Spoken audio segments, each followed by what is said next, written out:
Ahmedabad fire સર્વિસની આ mega ભરતીના મહત્વના મુદ્દાઓ પર સીધી નજર કરીએ. એએમસી એટલે કે અમદાવાદ મ્યુનિસિપલ કોર્પોરેશને સત્તાવાર રીતે સીધી ભરતીની જાહેરાત કરી છે. આ એક શાનદાર તક છે. આસિસ્ટન્ટ ફાયરમેનની કુલ 172 જગ્યાઓ માટે અરજીઓ મંગાવવામાં આવી છે. આ આંકડો ખરેખર મોટો છે.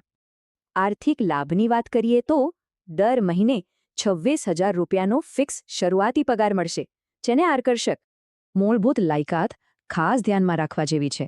આ ભરતી માત્ર 18 થી 32 વર્ષની વયના પુરુષ ઉમેદવારો માટે જ છે. પસંદગી માટે કડક શારીરિક કસોટીઓ પાર કરવી પડશે, જેની શરૂઆત જ 165 સેન્ટીમીટરની લઘુત્તમ ઊંચાઈથી થાય છે. કલર બ્લાઇન્ડનેસ કે ફ્લેટ ફીટ્સ જેવી કોઈપણ શારીરિક ખામી ઉમેદવારને તરત જ ગેરલાયક ઠેરવી શકે છે. તો હવે વાત કરીએ સૌથી કઠિન પડકારની. આ 4 ભાગમાં વહેંચાયેલી આકરી શારીરિક ક્ષમતા કસોટી છે. 3.8 મીટરનો કૂદકો લાયકાત માટે પૂરતો છે, પણ 4.7 મીટરથી મોટો જમ્પ 100 માર્ક્સ અપાવશે. અહીં સ્પીડ બહુ અગત્યની છે.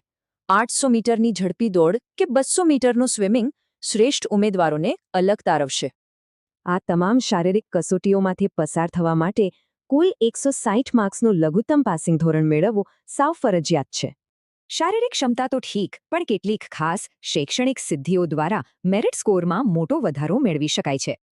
અહીં 10મા ધોરણની ટકાવારીને મૂળ સ્કોર ગણાશે, જ્યારે 12મા ધોરણનું પ્રમાણપત્ર આપોઆપ 25 બોનસ માર્ક્સ અપાવી દેશે. વિશિષ્ટ તાલીમ હોય તો મોટો ફાયદો થશે. ફાયર ડિગ્રી ધરાવનાર ઉમેદવારને સીધા પૂરા 100 બોનસ માર્ક્સ મળી જશે. હવે અંતિમ અને ડિજિટલ પડકાર જોઈએ. અરજી પ્રક્રિયા એએમસીના સટ્ટાવાર હોમપેજ પરથી જ શરૂ થશે. ઓનલાઈન રિક્રુટમેન્ટ મોડ્યુલમાં ખાલી જગ્યાઓનું લિસ્ટ દેખાશે, જ્યાં સાચો વિકલ્પ પસંદ કરીને અરજી પર ક્લિક કરવાનું રહેશે. ડોક્યુમેન્ટ અપલોડ કરવામાં પૂરી ચોકસાઈ રાખવી. અનુભવના તમામ સર્ટિફિકેટ્સને એક જ પીડીએફમાં જોડવા એ અહીં કડક નિયમ છે. અરજી પૂરી કરવા માટે સામાન્ય વર્ગના ઉમેદવારોએ 500 રૂપિયાની ફી ફરજિયાતપણે ઓનલાઈન જમા કરાવવી પડશે.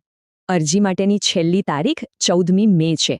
આ સમયમર્યાદા પછી કોઈ પણ સંજોગોમાં ફોર્મ સ્વીકારવામાં નહીં આવે.